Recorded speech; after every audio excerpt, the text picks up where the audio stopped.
Como é que foi, então, essa volta aí? Veio pelo amor, veio pela dor? A gente estava ali, paramos ali naquela parte que você estava preparando para voltar. Sim. E aí, como é que foi essa volta aí, esse retorno aos 15 anos ali, mais ou menos? Isso. Fiquei uns anos fora, experimentei coisas ruins, sofri bastante. E chegou um momento que eu olhei e falei assim, não é isso que eu quero. E eu voltei para Jesus em um dia bem difícil, em um dia que minha mãe estava sendo maltratada, e eu subi, e eu já pensei, tipo assim, eu não quero mais viver. Eu não quero viver. E eu lembro que uma pessoa foi na minha casa, me chamou, me gritou, e disse assim, Fernanda, quando eu estava tomando banho, o Espírito Santo mandou eu vir aqui na sua casa e dizer para você que a promessa que ele te fez ainda está de pé. Na mesma hora o Senhor me lembrou de quando eu subi aquele monte aos 10 anos de idade. Eita. Me lembrou que ele tinha uma promessa na minha vida. E eu lembro que eu não aceitei Jesus, não foi na igreja, não foi em nenhum outro lugar assim. Eu aceitei Jesus dentro do banheiro. Caramba. E eu falei assim, Pai, me aceita, porque eu quero ser quem o Senhor quer que eu seja. Eu quero viver os teus sonhos, eu quero ser a menina que o Senhor disse que o Senhor sonhou. Eu me olhei no espelho e eu lembro que eu estava com uma roupa bastante curta, sabe, bem vulgar. E eu falei assim, Jesus, me transforma, mas me transforma de dentro para fora. Nem que eu tenha que usar a mesma roupa, nem que eu tenha que fazer as mesmas, nem que eu tenha que ficar sozinha. Me transforma de dentro para fora.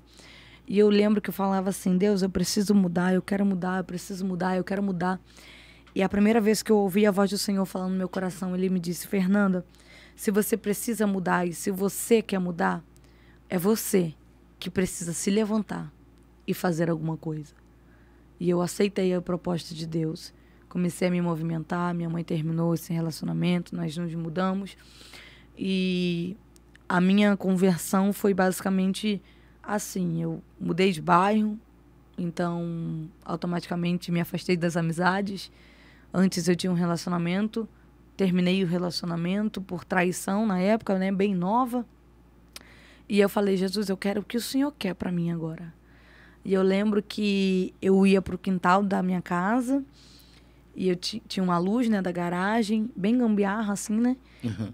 Eu botei uma mesa, aquelas mesas de ferro, coloquei um paninho, pegava a Bíblia todos os dias, 7 horas da noite, botava a Bíblia, um caderno, um lápis, uma caneta e eu fiz ali o meu caderno de pregação sem ter convite nenhum. E eu não tinha dinheiro para comprar livros, né? E a gente sabe o quanto que livros é importante na vida de um pregador e eu não tinha dinheiro.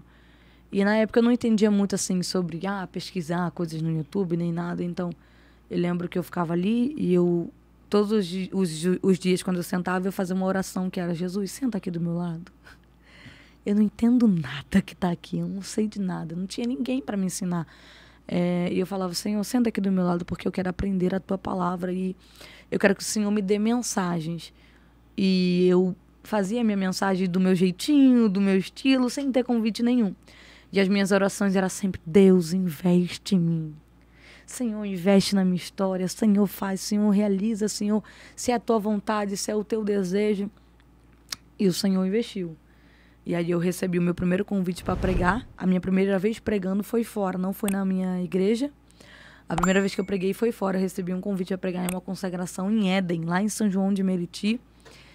E eu lembro que eu fiquei durante um mês lendo a mesma palavra, por ter muito medo, ter muito receio.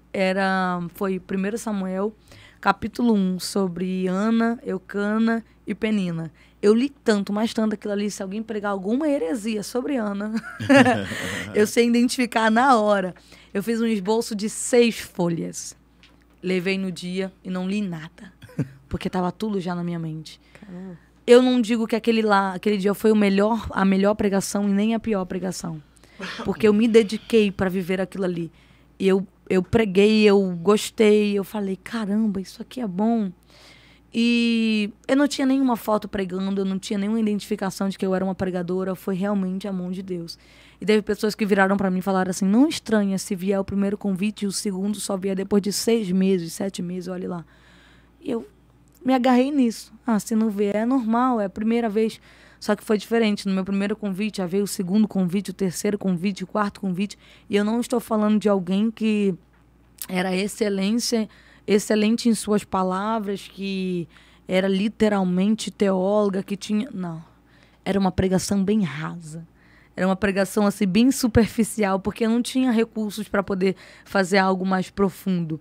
Mas mesmo assim, as igrejas chamavam. Glória a Deus por essas igrejas que investem em pessoas que ainda não estão em um patamar de excelência. Talvez se não fossem essas igrejas me dando oportunidade, eu não estaria aqui. Mas eles viram não só o presente, eles viram em mim um potencial que seria lá na frente. Aí eu comecei a pregar, comecei a falar de Jesus, amava aquilo ali, mas não via isso como o meu único foco. Eu era focado em outras coisas, como eu disse, eu fiz técnica de enfermagem, tinha desejo de entrar para a aeronáutica. Eu fazia aquilo ali, mas era focada em outras coisas. Eu gostava de pregar, mas era focada em outras coisas. Posso te interromper só um minutinho? Com certeza. Só para entender.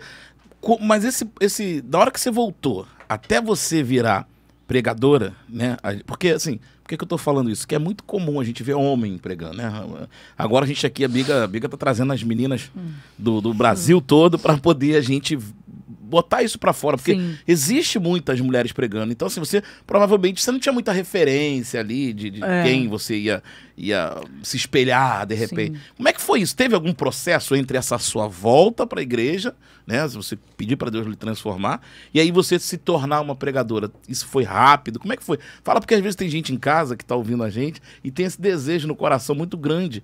E às vezes Deus faz com um de uma forma mais rápida, com outro de uma forma mais lenta. Como é que foi o seu processo? Depois a gente continua ali de onde eu te interrompi. Comigo foi rápido. Quando eu decidi realmente escolher aquilo ali que eu queria, Jesus, eu me disponibilizei a viver o que Deus tinha para mim.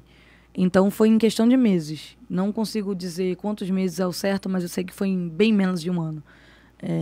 Eu sempre peço ao Senhor um presente no meu aniversário. É coisa minha, né? Sempre quando é a semana do meu aniversário, eu penso algum presente ao Senhor. Às vezes nem é coisa material, é coisa, sabe, espiritual mesmo.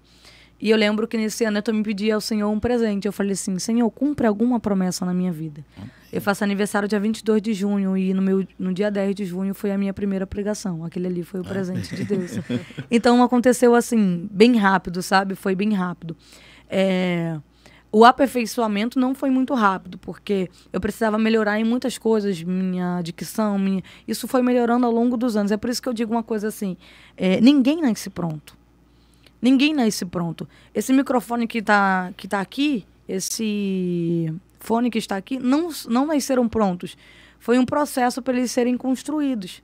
Então, ninguém nasce pronto. E a gente precisa entender que nem sempre o início das coisas são fáceis. Tem gente que desiste no começo porque é difícil. Eu lido com jovens que falam, mas eu não prego bem, eu não falo bem, eu não entendo a Bíblia. E eu digo, gente, é uma construção. Quem eu sou hoje, se eu me dedicar, eu tenho certeza que eu não serei daqui a 5 anos.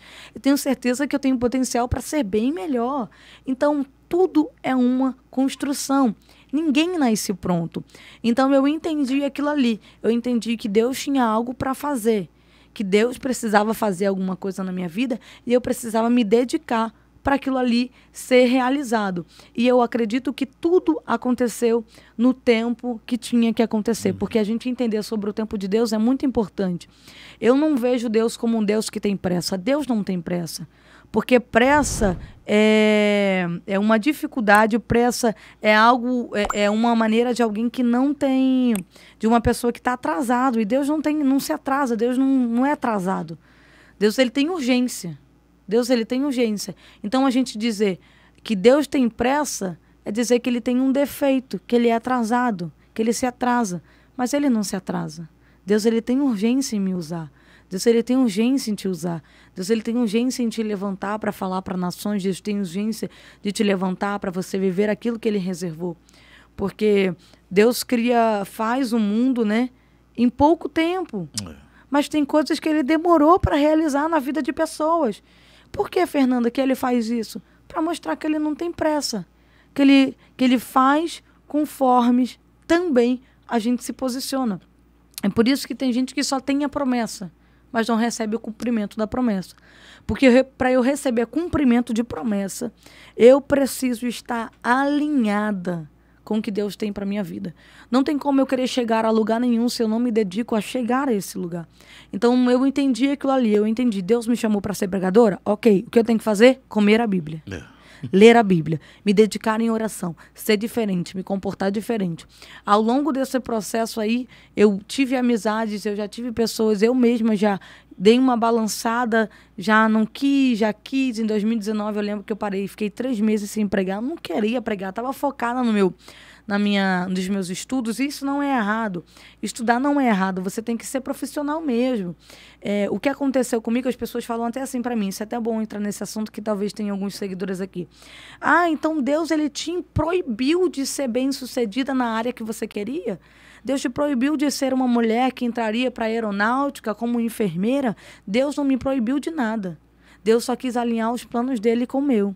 O que ele disse para mim foi: Fernanda, eu quero te fazer uma mulher bem-sucedida, mas eu não quero que você viva os seus sonhos, eu quero que você viva os meus sonhos. Então, quando eu escolho viver os meus sonhos, eles dão errado. Agora, quando eu escolho viver os sonhos de Deus, as coisas dão certo. A gente tem costume de escrever a carta e pedir para Deus assinar, certo? Deus assina a carta, mas, na verdade, o convite de Deus para a gente é: só assina e deixa que eu escrevo. Porque com a sua assinatura é você me dizendo, não importa o que vai estar escrito, o que importa é que eu quero viver o que Deus tem para mim. E foi isso que eu aceitei. O Espírito Santo falou ao meu coração: eu não quero você dentro desse ramo, dentro dessa vida profissional. Eu não tenho isso para você. Aceitar isso foi difícil. A minha mãe não aceitou isso com muita facilidade. As pessoas ao meu redor: poxa, a Fernanda vai virar da aeronáutica, porque eu estudava dia e noite, eu me dedicava. E eu não entendi. Então, o que eu fiz? Eu parei de pregar, eu não quis mais pregar. Eu falava que ia pregar só final de semana. Por quê? Porque se eu pregar só final de semana, não tem como eu pregar e viver ajustar. E uma vez eu soltei na minha boca, eu disse assim: o problema da gente falar coisas erradas na hora errada, eu disse assim: se Deus quiser ele me usar, ele vai usar onde eu estiver. Se Deus quiser mesmo me usar, ele vai me usar lá dentro da base aérea. Se Deus quiser me usar. E não foi assim. Deus mostrou para mim: não, minha filha, não é a tua vontade, é minha vontade. Então, hoje em dia, eu procuro alinhar as coisas profissionais ao que ele quer. Não vai atrapalhar minha vida espiritual? Tá bom. Não vai atrapalhar meu ministério? Tá bom. Eu vejo que Deus me reservou para isso. Isso é o que arde no meu coração. Eu posso estar na melhor casa do mundo. Eu posso estar rica. Eu posso estar milionária. Eu posso ter dinheiro para levar cada um de vocês para Maldivas. Mas se eu não estiver pregando, eu não estou realizada. Porque o que mais arde no meu coração é pregar a palavra do Senhor.